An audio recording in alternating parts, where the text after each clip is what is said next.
बोलिए बाल कृष्ण लाल की। हमने इतने सूदे ठाकुर जी जिंदगी में पहली बार देखे हैं, इतने सूदे आंख भी ना मिला रहे। नहीं ठाकुर जी तो भैया तूफान मचा दे, यहाँ बेचारे सीधे साधे से बैठे। चलो अब सब बैठ जाइए, विराज जाइए अपने अपने स्थान पर। ठाकुर जी की लीला ब्रज मंडल में, ब्रज भूमि में ऐसी आनंद भई बरसी के सबरो ब्रज या ठाकुर जी की लीला में डूब गयो या रस में डूब गयो। ऐसो सुख कहाँ मिलेगो कि भगवान साक्षात हमारे मध्य में आकर के, बीच में आकर के हम सबका संग करके लीला कर रहे हो। ऐसा सुख ब्रज में ब्रजवासियों को हमारे नंद नंदन भगवान ने प्रदान किया है। हम सब भी इस आनंद के, इस रस के साक्षी बनते हुए, इस रस का आनंद लेते हुए अब आगे भगवान की लीला प्रसंग में प्रवेश करेंगे। भैया जैसे खड़े हुए थे ना बिना आवाज के, वैसे ही बिना आवाज के, बिना बात करे बैठ जाओ सबरे। श्री सुखदेव जी महाराज भगवान की चरितावली सुनाते हुए श्री नंद नंदन ने अपनी आंगन में युगों से प्रतीक्षा कर रहे, युगों से इंतजार कर रहे कुबेर राजा के पुत्रों का, जो नंद भवन में यमलार्जुन नामक वृक्ष बनकर के इसी प्रतीक्षा में इस नंद भवन में प्रकट भये कि कभी द्वापर में नंद नंदन इस आंगन में अवतार लेंगे और हम दोनों का उद्धार, हम दोनों का कल्याण करेंगे। भगवान ने उनकी इच्छा को पूरी की। कैसे पूर्ण किया? पहले पूरी व्यवस्था बनाई, क्योंकि सीधा जाकर के अगर दोनों वृक्षों का कल्याण कर देते तो भैया सबके मन में प्रश्न उठता कि कौन है ये, कौन बालक ऐसा प्रकट हुआ है जिसने इतना अद्भुत लीला कर दी, कोई देवता, कोई देव रूप तो नहीं है। तो भगवान ने इस लीला को पहले घुमाया, पहले ऐसी लीला करी जिससे ये अनुभव दिलाया कि हम ब्रज के बहुत साधारण से उद्यमी बालक हैं। मैया यशोदा की गोद में बैठकर के खूब सुंदर सुंदर मधुर मधुर चर्चा करी। मैया को पहले तो बातों में खुद ही उलझाया और फिर एकदम से स्मरण कराया कि चूल्हे पर मैया यशोदा भगवान की एक प्रिय गैया थी, गंगी गैया। वाको दूध ठाकुर जी को बहुत प्रिय हो और सबरे गैयान को दूध ले आओ, सबन को पी लेंगे, पर जब तक गंगी गैया को दूध ना पीवे तब तक ठाकुर जी को पेट ना भरे। और ठाकुर जी है भी नहीं थोड़े से नकचड़े से नकचड़े मतलब बड़े सिलेक्टिव हैं। बोला हमको ये चाहिए तो चाहिए, हमको ये पानो तो ये पानो, हम तो दूध पिएंगे तो गंगी गैया कोई पिएंगे, ना तो ना पिएंगे, नहीं तो पाम फैला के पूरे आंगन में हल्ला मचा देंगे। तो मैया जानती कि लाला को अगर दूध ना मिलो तो भूखोस हो जाएगा, पर यालियां मैया ने लाला के हित के लिए दूध को बचाने चली गई। बस ठाकुर जी यही में नाक मोड़ो चढ़ा लियो। मैया ते रूठ गए, नाराज है गए कि मैया तो हमारे संग धोखेबाजी कर रही है, हमते ज्यादा प्रेम मैया दूध दही को करती है। इसलिए ठाकुर जी को ये बात पसंद ना आई। सो ठाकुर जी ने आज दूध दही के मैया के सब जितना भंडार संग्रह मैया ने कर रखा था उन सब को जा करके नंद नंदन ने, प्रभु ने अपनी बांसुरी से मटका घड़ा सब फोड़ फाड़ के मैया का आंगन पूरा क्षीर सागर बना दिया। दूध दही का पूरा समुद्र बन गया नंद भवन। मैया यशोदा समझ गई कि भैया अब तो अब तक तो ठीक हो जैसे तैसे संभाल ली, अब तो बड़ो जिद्दी है तो जा रहो, तो उन्हें थोड़ी सी डांट भी जरूरी है। तो मैया ने डांट फटकार लगाने के ताई लाल जी को पकड़ने की कोशिश करी, पर ठाकुर जी तो आज एकदम राजधानी एक्सप्रेस बन गए। ऐसे भागे कि मैया बेचारी हाँपती हाँपती पीछे पीछे भग रही है, कैसे पकड़ लूँ, कैसे पकड़ लूँ। ठाकुर जी कह रहे मैया तू हमें जाने ना, हम बड़े बड़े योगिन के पकड़ में ना आए, बड़े बड़े मुनि जनन के पकड़ में ना आए, देवतन के पकड़ में ना आए। पर ब्रज का भाव कहता ना आए होंगे तुम योगियों के पकड़ में, ना आए होंगे तुम ऋषियों के पकड़ में, पर भैया प्रेम में तो ताकत है कि तुमको पकड़ भी सकता है और तुमको रस्सी से बांध भी सकता। ये ताकत, ये गुण केवल प्रेम में। इसलिए मैया ने लाल जी को पकड़ो, पकड़ के बांधो, बांध के काम में लग गई। ठाकुर जी ने यही बढ़िया अवसर देखा कि ऐसे में मैया पे सबरी बात आ जाएगी कि मैया बांध के चली गई और पेड़ गिर गए और उद्धार भी हो जाएगा दोनों वृक्षों का। सोच के ठाकुर जी ने दोनों वृक्षों से उखल फंसा के दोनों को गिरा के दोनों का कल्याण किया।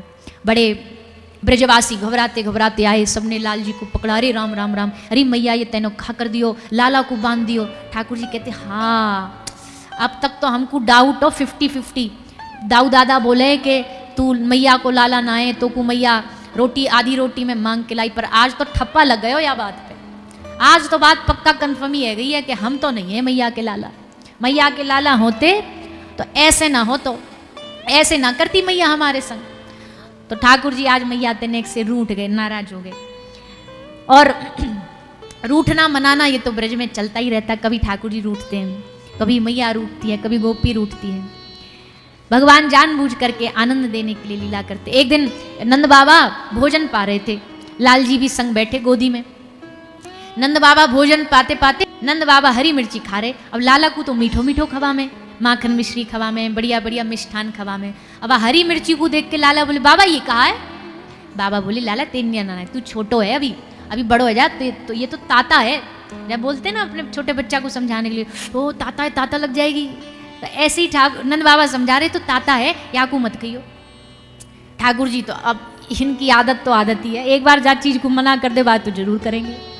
तो वहां तो जैसे तैसे बाबा ने रोक दिए, पर जैसे ने बाबा की आंख कहीं और गई, सोई तुरंत झपट्टा मारो थाली में से। सोची कोई बढ़िया ही माल होगा जो बाबा हमको ना खान दे रहे। सो उठाई 2 मिर्ची और 2 मिर्ची खा गए। और भैया जैसे मिर्ची खाई, कान नाक समेत धुआं निकले। और ठाकुर जी पानी दो, हमको बहुत प्यास लग रही है, मिर्ची लग रही है। अरे मैया ताता, ताता ने जीप पकड़ ली। और मैया बोली, बाबा बोले तो को कही या मत खावे। पर अब ठाकुर जी क्या करे, सबरे महल में ततैया बने डोल रहे हैं। ततैया बने मतलब सबरे महल में फुदकते डोल। अरे मैया जरगो, अरे मैया मोड़ो जरगो मेरो, या को बचाओ। मैया ने जैसे तैसे लाला की ये तीक्ष्णता शांत करी, मिठाई मिष्ठान पवायो, दूध पिवायो। मैया बोली तू उद्यमी है, तेरे संग यही होना चाहिए। जब तो ते कह दी तो नहीं खानी, तो बाबा ने कही नहीं खानी तो कोई एक्सपेरिमेंट करने कर ले, अब खा ले। भैया ठाकुर जी कोई अज्ञान थोड़ी है कि उनको मिर्ची को भी ना पता हो। पर भैया अपने जनन के सामने ठाकुर जी अज्ञान बन जाते हैं कि हमको तो कछु नहीं पता। मैया कहती कोई गलती से भी मैया के सामने बोल देते हो ना कि ये तेरो लाला भगवान है, तो मैया कहती तुम या को भगवान बनाने में लगे हो, या को कछु तो जीवन को ज्ञान नहीं है, का खानो का ना खानो ये या को पतो नहीं है। कैसे ये भगवान बन सके? अगर ठाकुर जी जरा भी ऐश्वर्य लीला दिखाते तो शायद ब्रजवासिन को ने थोड़ा सा डाउट हो जाता। एक बार डाउट हुआ था ब्रजवासिन को, जब ठाकुर जी ने गिरिराज जी धारण करे। आगे जो गिरिराज जी कथा आप सुनोगे उसमें जरा शंका लगी थी ब्रजवासियों को कि भैया 7 साल का बच्चा इतना बड़ो गिरिराज उठा कैसे सके। वो भी ठाकुर जी ने शांत कर दिया। वहां में भी ब्रजवासिन को ही श्रेय दे दिया, उनकी महिमा सुना दी कि कछु माखन को बल बड़ो, कछु गोपन करी सहाय, और श्री राधा रानी की कृपा से मैंने गिरवर लियो उठाए। या में भी मेरो कछु भी ना है, या में भी तुम सब ब्रजवासिन को ही है।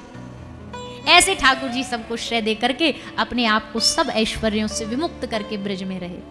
कोई ऐश्वर्य नहीं, कोई किसी प्रकार का भगवत भाव लेकर के ठाकुर जी ब्रज में ना जिए।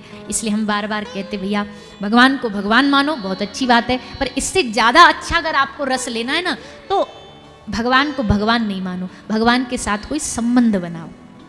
कोई संबंध होना चाहिए, कोई रिश्ता होना चाहिए। संबंध से प्रेम बढ़ता है, संबंध से भाव प्रगाढ़ होता है। एक प्रकार का संबंध भगवान से बना लो, कोई भी भाव, जो भाव आपको आरंभ में आता वो भाव बना लो। बाद में फिर ये जो भाव है ना ठाकुर जी से संबंध का भाव गुरु कराता, अपनी मन मर्जी से नहीं होता। संबंध भाव गुरु कराता है। हमारी सनातन परंपरा में 4 संप्रदाय हैं। 4 संप्रदायों का भगवान से अलग अलग प्रकार का संबंध स्थापित किया है। जैसे श्रीमद् वल्लभ महाप्रभु की संप्रदाय, वो सख्य भक्ति है।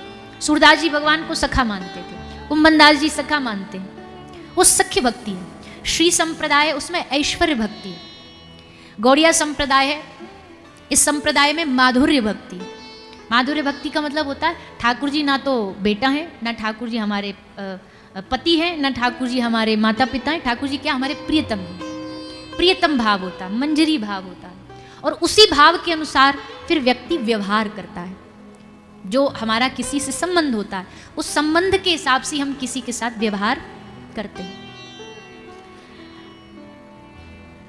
एक अभी हमने जो बताया, एक संत महापुरुष के हम दर्शन करके आए तो बहुत देर उन्होंने उपदेश दिया, तो एक बात उन्होंने बताई, और खैर इस बात को जो वैष्णव लोग होंगे वो जरूर समझ पाते होंगे, अनुकरण भी करते होंगे कि अगर आपको आपकी दीक्षा किसी ऐसी संप्रदाय में हो गई, ऐसी परंपरा में हो गई, गुरु ने आपको कोई संबंध दे दिया है भगवान के साथ, तो अब उस संबंध के हिसाब से आपको ठाकुर जी की भक्ति करनी पड़ेगी। जैसे मान लीजिए किसी की दीक्षा गौड़िया परंपरा में हो गई, अब उसके लिए ठाकुर जी गोपाल स्वरूप नहीं रहेंगे, गोपाल जी की वो सेवा भी नहीं करेगा। मतलब पता है उसे कि स्वरूप एक ही है, अंतर नहीं है, पर या तो वात्सल्य भाव हो तब गोपाल जी रखो।